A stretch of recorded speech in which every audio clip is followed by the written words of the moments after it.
Hey you guys, gamedotfilm here, back with another video. I did a stream Tuesday, May 7th about Israel attacking Rafah, where 1.4 million Palestinians have been displaced. Approximately 35,000 have been murdered by Israel already. 78,000 have been injured. Two-thirds are women and children. And in this video, I discuss various news headlines about Israel's ongoing genocide, their ground invasion on Rafah, and more. I try to edit this with minimal pauses and me reading the headlines, and I hope you find this video informative. Let's take a look. I have a news article to read. Israeli military escalates bombing of civilian homes in Rafah amid threats of ground invasion. This is on May 2nd, so a few days ago. And this is from Al Mazan Center for Human Rights. I just wanted to read some statistics here. Amid ongoing threats of a large-scale ground military assault on Rafah, Israeli forces have escalated airstrikes on the densely populated areas in the southern Gaza Strip. The Rafah Governorate, which typically houses 275,000 Palestinians, is now home to approximately 1.3 million. They have been displacing. They've been bombing, airstriking places where they're telling Palestinians to go, Israel. So they have been intensifying air attacks. And, you know, I read the news and I'm like, oh, okay, so they're about to attack Rafah, you know.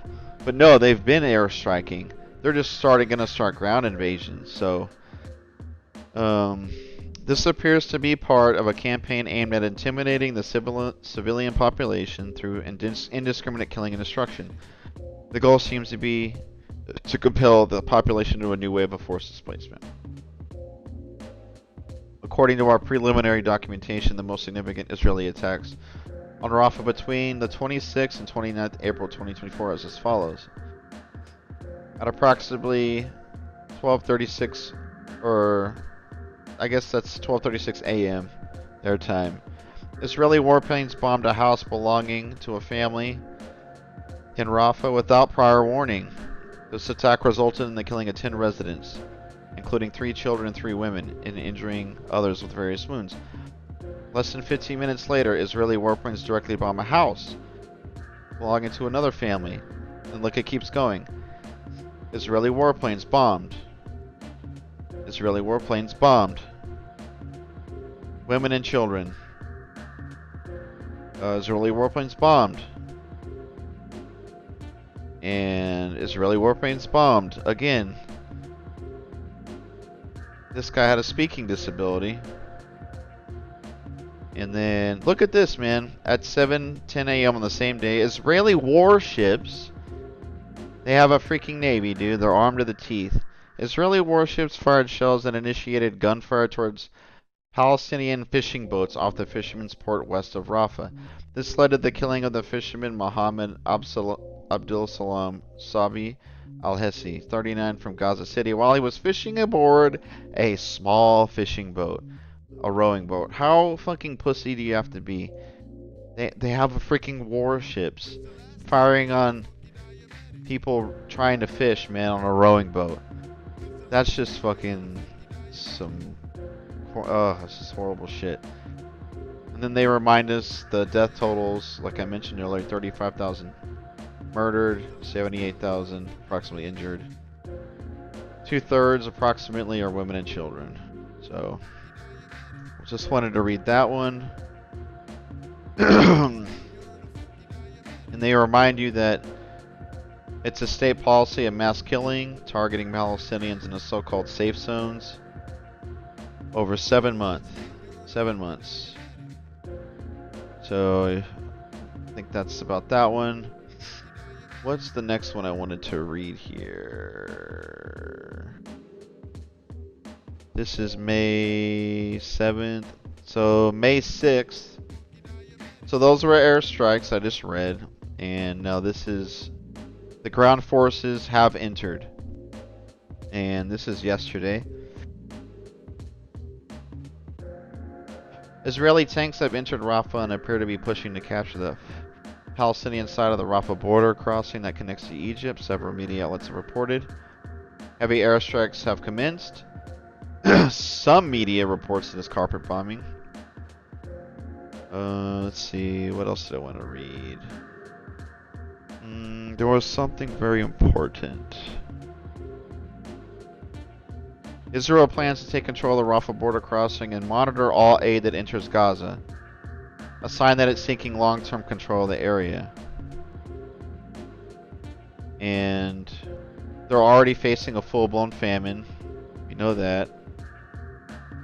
Israel's move on Rafah comes after Hamas said it accepted an Egyptian and Qatari proposal for a ceasefire. Israeli officials quickly rejected the idea that there was a deal and said the proposal included terms Israel did not agree to. So yeah, we're just gonna carpet bomb, and we're not only gonna reject that, we're gonna go on the ground too. So,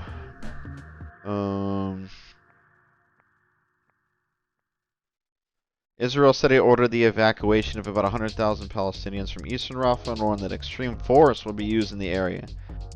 Rafah is estimated to be packed with about 1.4 million Palestinian civilians, the majority of whom were displaced, as the city only had a pre-war population of about 275,000. That's something I mentioned at the beginning of this one. Yeah, they said 1.3, they're saying 1.4. Aid groups have slammed the Israeli order since there's nowhere for the Palestinian civilians to go. Israel suggested that Palestinians go to the Al-Mawasi refugee camp on the coast, but the Norwegian Refugee Council said the camp didn't have the resources to accept the evacuees. And Oxfam America pointed to the fact that Israel has already bombed so-called safe zones in Gaza throughout the past 7 months. Yeah. So, let's see.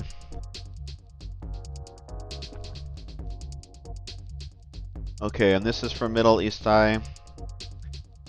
This is kind of the same news from the previous article.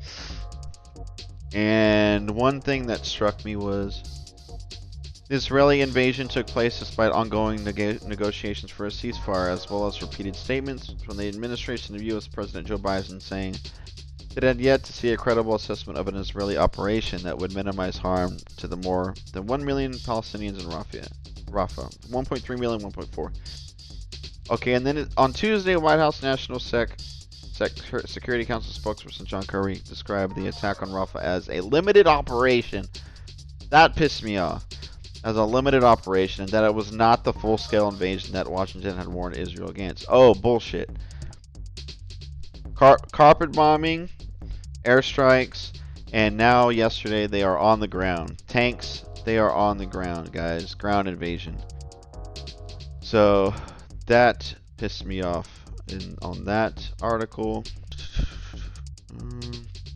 What did I want to read from this one here?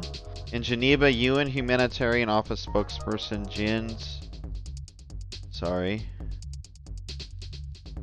Laerke said panic and despair were gripping the people in Rafah. He said that under international law, people must have adequate time to prepare for an evacuation and have a safe route to a safe area with access to aid. This was not the case in the Rafah evacuation, he said. It's littered with unexploded ordnance. Man, I forget about that.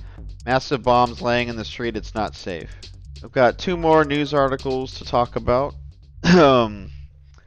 This is from commondreams.org and UNICEF.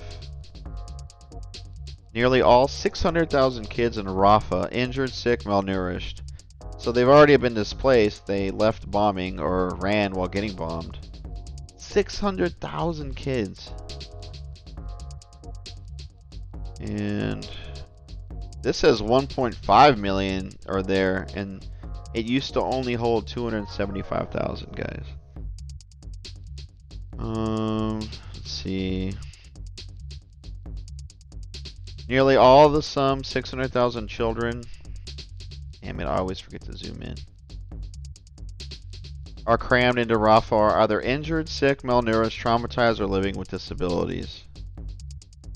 Many have been displaced multiple times and lost homes, parents, and loved ones, the UNICEF chief noted. There is nowhere safe to go in Gaza. Homes throughout the Gaza Strip lie in ruin. Roads are destroyed and the ground littered with unexploded ordnance. They say it again. And guys, I hear y'all talking shit, pro-Israeli, like, oh, the Gaza Ministry of Health, it's all Hamas. No, this is UNICEF, man. This is the UNICEF chief.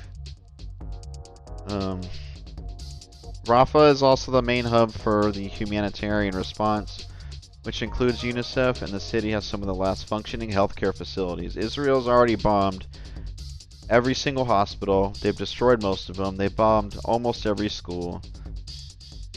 Israeli forces have launched at least 435 attacks on health facilities or personnel during the first 6 months. Rafah will implode if it is targeted militarily.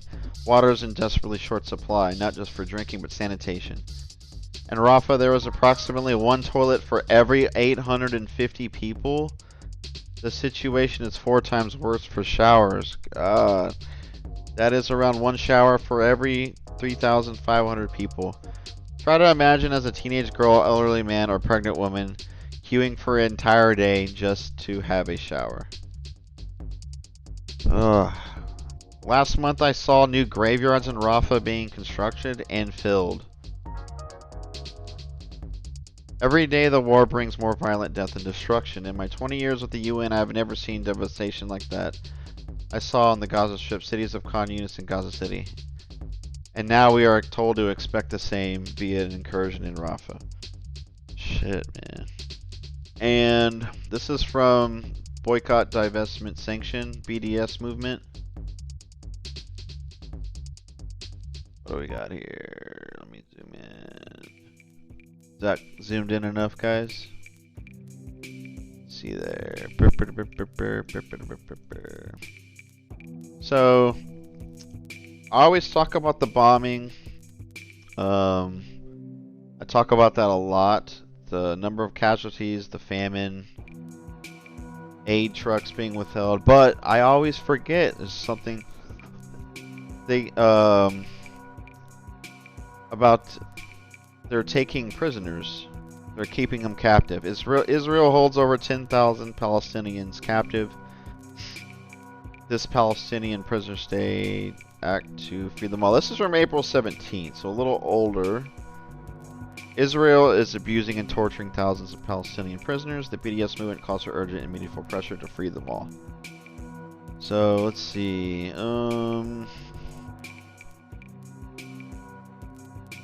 Let's see. Unknown numbers of Palestinians have been rounded up, detained, stripped, and severely tortured and taken to numerous locations where their fate remains unknown. So this one says 3,000 Palestinian residents of Gaza have been detained. But across the West Bank, Israel has embarked on a campaign of arbitrary mass arrest. Over 8,000 Palestinians have been detained over the last 6 months. Over the last 12 months, the number of Palestinian prisoners languishing in Israeli dungeons has more than doubled. The number of Palestinian female prisoners has more than doubled, and the number of Palestinian administrative detainees has almost tripled, held without charge. Over the past 50 years, more than 800,000 Palestinians have been imprisoned or detained by Israel. Hundreds of Palestinians have been held captive for weeks, blindfolded and handcuffed for most of the day, and obviously killed. April 4th, an Israeli doctor published a letter detailing Palestinian detainees regularly underwent amputations for injuries caused by handcuffs?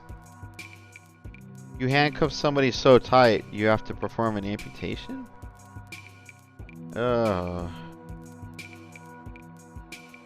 Inmates are fed through straws, defecated in diapers, and are held in constant restraints.